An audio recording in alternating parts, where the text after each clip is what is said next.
104వ కీర్తన చదువుకుందాం. ప్రాణమా యెహోవాను సన్నుతించుము.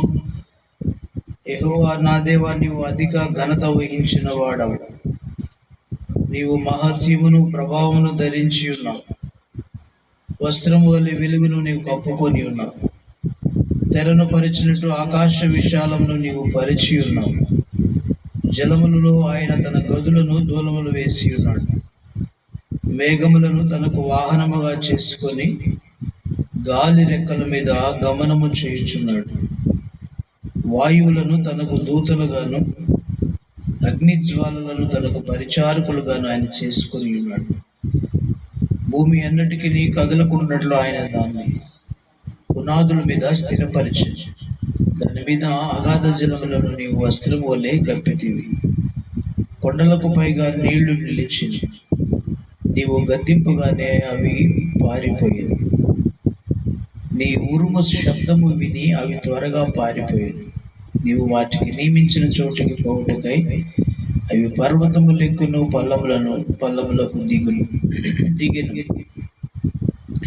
అవి మరలి వచ్చి భూమిని కప్పక ఉండినట్లు అవి దాటలేని సరిహద్దులు నీవు వాటికి నియమించితివి. ఆయన కొండల లోయలలో నీటి బొగ్గలను పుట్టించును. అవి మన్యములలో పారును. అవి అడవి జంతువులన్నిటికీ దాహమిచ్చు. వాటి వలన అడవి గాడిదలు దప్పిక తీర్చుకును. వాటి ఒడ్డున ఆకాశ పక్షులు వాసము చేయును. కొమ్మల నడుమ అవి సునాదము చేయును.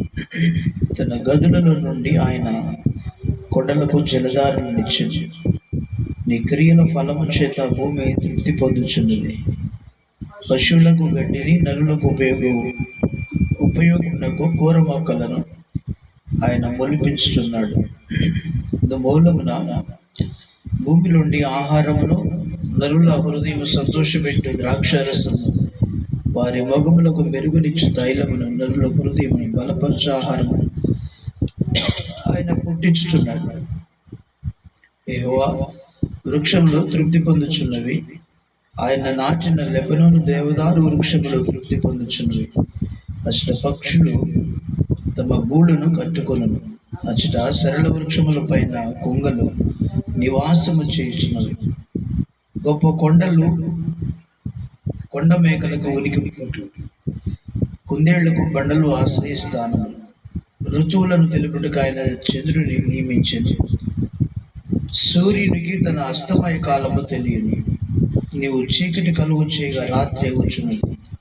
అప్పుడు అడవి జంతువులన్నీ తిరుగులాడుచున్నవి. సింహ పిల్లలు వేట కొరకు గర్జించుచున్నవి. తమ ఆహారమును దేవుని చేతిలోని తీసుకొని చూచుచున్నవి. సూర్యుడు ఉదయింపగానే అవి మరలిపోయి తమ గుహలలో పండుకొని సాయంకాలం వరకు పాటుపడిన తమ పనులు జరుపుకొనుటకై మనుషులు బయలు వెళుతారు. యెహోవా, నీ కార్యములు ఎన్నెన్ని విధములుగా ఉన్నవి. జ్ఞానం చేత నీవు వాటన్నిటినీ నిర్మించితివి.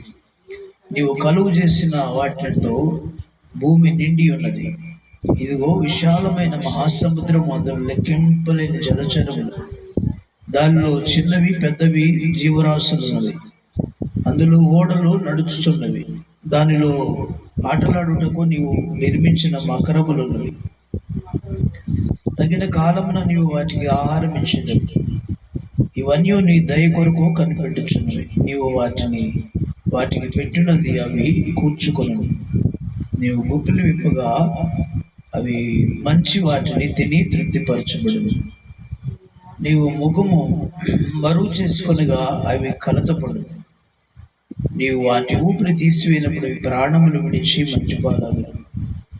నీవు నీ ఊపిరి విడువగా విసృజింపబడును. అట్లో నీవు భూతములను నూతనపరుచుచున్నావు. యెహోవా మహిమ నిశ్చయముడుగాక. యెహోవా తన క్రియలను చూచి ఆనందించునుగాక. ఆయన భూమిని చూడగా అది వణుకును. ఆయన పర్వతములను ముట్టగా అవి పొగరాజు.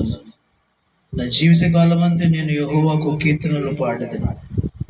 నేనున్నంత కాలము నా దేవుని కీర్తించుదును.